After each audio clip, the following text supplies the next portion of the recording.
Don Ramon wakes in the same position in which he fell asleep. A thin blanket pulled over his shoulder, hands tucked underneath his ear. He has always slept this way, in any place, under any circumstance. In that golden bed, with Carmen's breasts against his back, or as a prisoner, alone in darkness, or crammed like a puzzle piece under the bodies of other men. His eyes snap open, but he does not move. The dark brown curtains drawn closed except a thin strip in the center where they do not touch, a crevice swathed in the dark between night and morning.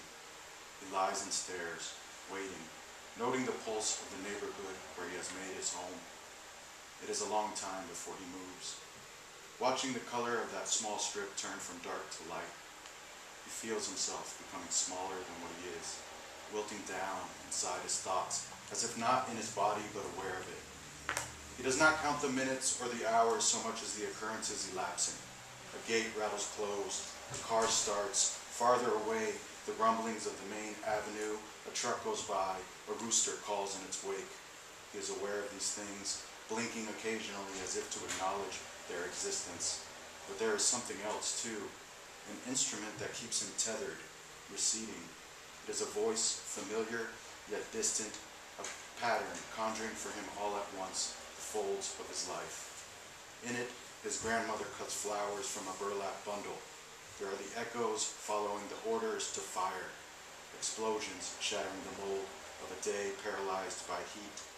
There is his boy, sitting upon a mattress and pushed out to sea. The smell of blood, the agony of starving. These things he's learned to quiet, or quiet have learned him. More and more life seems to unravel this way, the memories visiting him and then gone, appearing again like little waves, chopping softly against the bottom of a boat.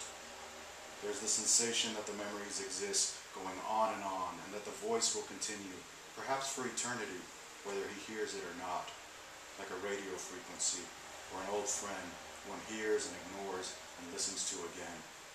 But there is one constant, one thing he will never forget, the essence of what that voice relays, that somewhere, long ago, life for him has ended. Slowly, little by little, the voice tattoos on his heart all that has been lost. And yet, he remains patient, accepting as he moves through his days, slowly so as not to rush the awareness of the hours, the minutes, for a condemned man holds an eternity in every second. Had he not heard that once? Whose words were those? Which one of the damned? Was it Paculino Guzman before the shot broke his face like a porcelain bowl? Or was it whispered in his ear by the dark sadist who had promised to be his death so long ago? He pulls the cord slowly through his hands, opening the curtain as if passing a rosary through his fingers. A fly walks along the windowsill, a mechanical pattern. It rubs its arms together as if playing music, a persistent ringing, and he thinks for a moment that he has finally lost his mind, that he is hearing the vibration of a fly's hands. Then he realizes it isn't the fly making noise, but the telephone ringing in the hall. It rings. He waits for it to continue, but it does not. He reaches a shaky finger towards the fly, but it lifts, tapping against the window once before disappearing in the direction of the hall closet. Strange, the telephone ringing. He thinks as he makes the bed, tucking each corner tightly, smoothing the sheets as he goes. It annoys him now that the phone does not ring again. The prospect of wondering all day who may have called, it sours his mood. He goes to the bedroom door. In the hall closet there hides an answering machine.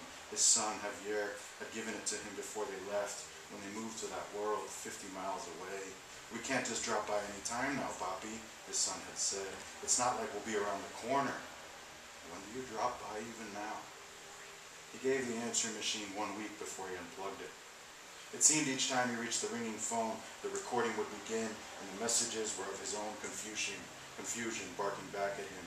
"Hello? Hello?"